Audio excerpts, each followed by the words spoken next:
Hello, and welcome to the observation deck. I'm so glad you've decided to step up here with me today. Take a moment to just settle in.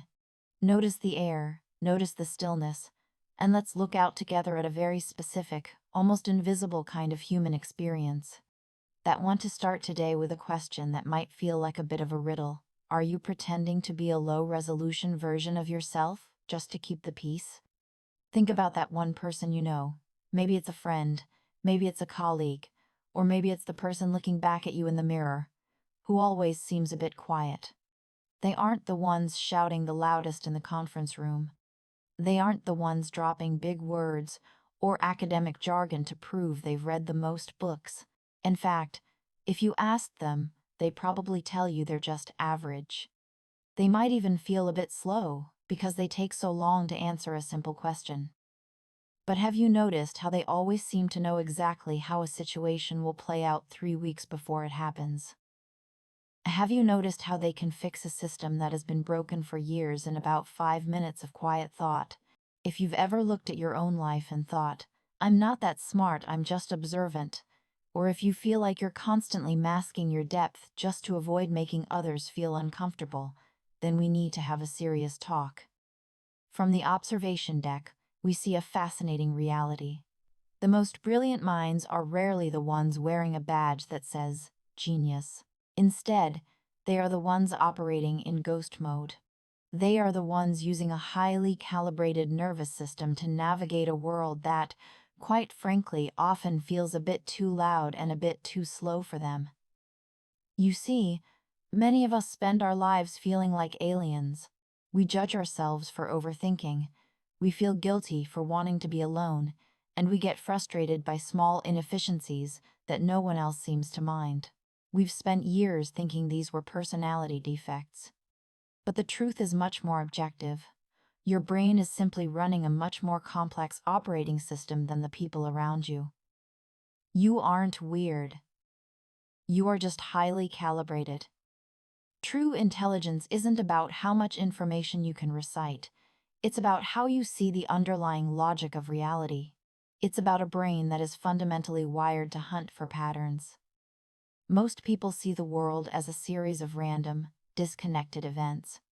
But for the hidden genius, the world is a giant, pulsing grid of connections. Imagine you're starting a new project or walking into a new social circle. Most people are focused on the surface. Who is talking? What is being said? But your brain, it's already mapped out the social hierarchy. It's spotted the subtle tension between two people in the corner. It's identified the flaw in the logic of the plan before the first sentence is even finished. You don't even try to do this. Your brain is just a pattern recognition machine on steroids. It is scanning 24/7. And let's be honest, it's exhausting, isn't it?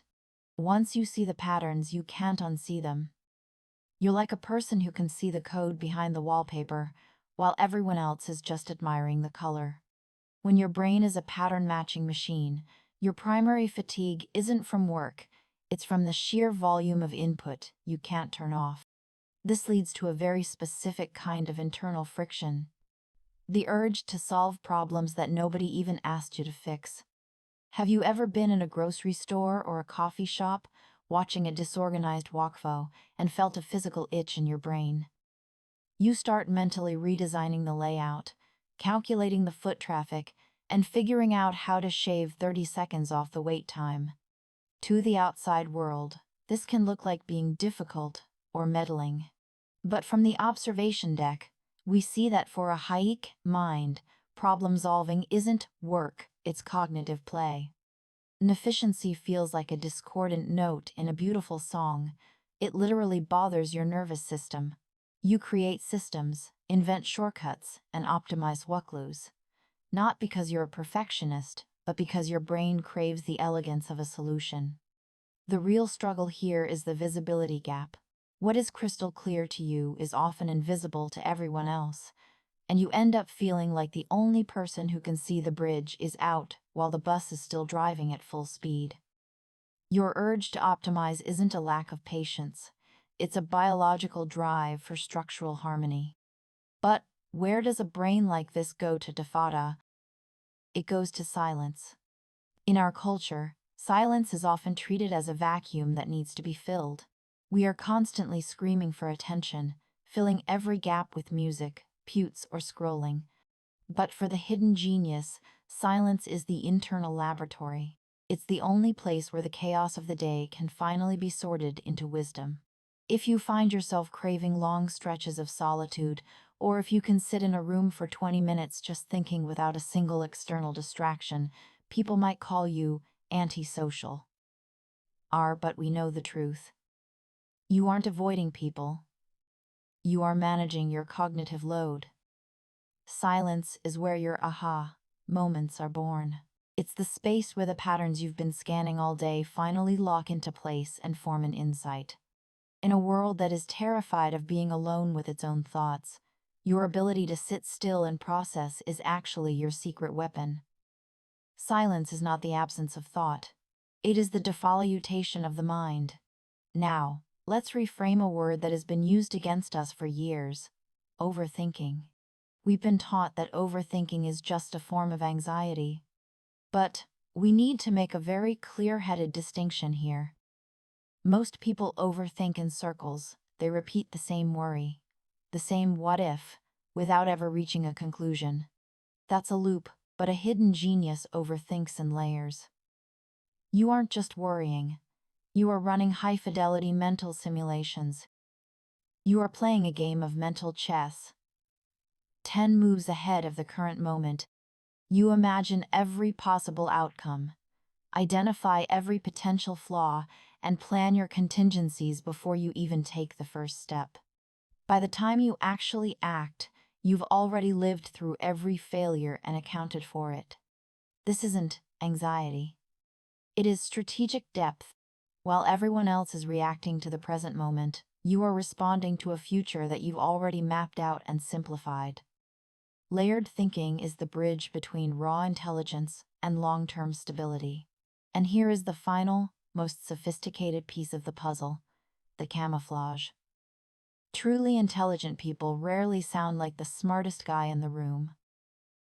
Why? Because they've realized that sounding smart often creates a wall between them and others. Instead, they use their high intellect to sound normal. They take the most complex, layered, forward-guess ideas in their heads, and they strip away the jargon until the idea is so simple that anyone can understand it. This is where emotional intelligence meets raw intellect. Real genius isn't about making yourself look big. It's about making the people around you feel smart. You blend in. You simplify. You make others feel like they were the ones who found the solution. It's a form of social engineering that allows you to move through the world without the tax of being the tall poppy. The highest form of intelligence is the empathy required to make the complex feel common.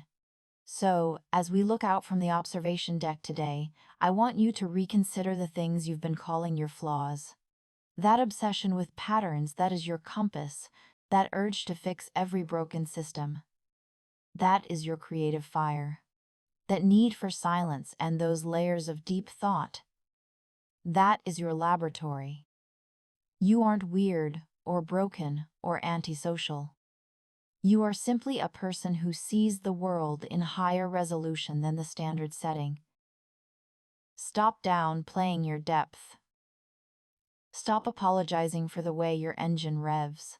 When you understand the underlying logic of your own mind, you stop fighting your biology and start using it as a tool for a more sustainable, meaningful life. You don't need a title or a degree to validate the way your brain works. You just need the courage to stop acting average inside your own head. Take a deep breath. Feel the ground beneath you. Recognize your layered mind for the gift that it truly is.